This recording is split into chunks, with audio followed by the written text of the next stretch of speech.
خشک دریا کا کنارہ اور وہ سیدھا جھگیاں ان بچوں کا مستقل آشیانہ ہے۔ رہائش کے لیے ایک مناسب مکان ہر پاکستانی کا حق ہے، لیکن ان کے لیے محض ایک خواب۔ دوسری طرف تصویر کچھ مختلف ہے۔ عفران چودھری جیسے آرکیٹیکٹس کا کاروبار چمک رہا ہے، جن کے پاس بڑے شہروں میں امیر گاہکوں کی کمی نہیں۔ ایسے گاہک جن کے پاس پیسہ اور وسائل ہیں اور وہ پرآسائش بلکہ بعض اوقات محل نما گھر بنوانا چاہتے ہیں۔ They are spending a lot of money اور اس کے بعد گھر بھی بنوا رہے ہیں، اپنے شوق سے بنوا رہے ہیں، اپنی مرضی کا بنوا رہے ہیں۔ سو اصل میں بہت زیادہ ڈیولپمنٹ ہو گئی ہے۔ پیپل ایکچولی ویٹ، ابھی کسی نے اگر آرڈر کرنا ہو تو ایک بعض تب کے لیے بھی 3 مہینے وہ ویٹ کرتے ہیں کہ وہ آئے گا باہر سے تو ہم اپنے باتوں میں لگائیں گے، گھر تو ایک ہی بار بند ہے۔ شاہد علی ایک اپاہج مزدور جو اپنی گلی سے روز ان خوبصورت کوٹھیوں کو دیکھ سکتے ہیں جن میں رہنے کا وہ کبھی سوچ بھی نہیں سکتے۔ وہ لاہور کے ایک پوش علاقے کے قلب میں موجود ایک غیر قانونی بستی میں رہتے ہیں۔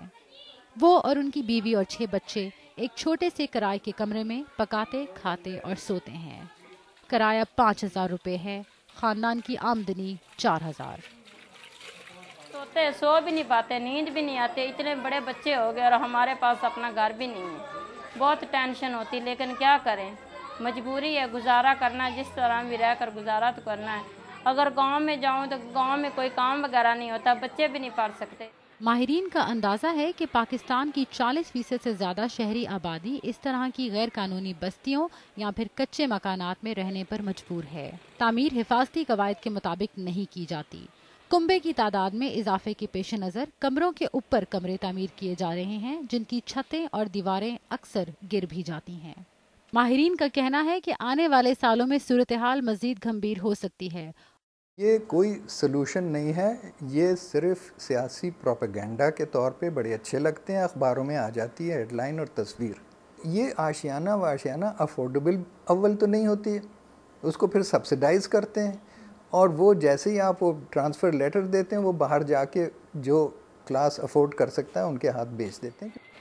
دوسری طرف شاہد مظفر ایک ریٹائرڈ سرکاری ملازم کو حکومت کی سستی housing scheme Ashiana housing scheme میں امید کی ایک کرن دکھائی دی۔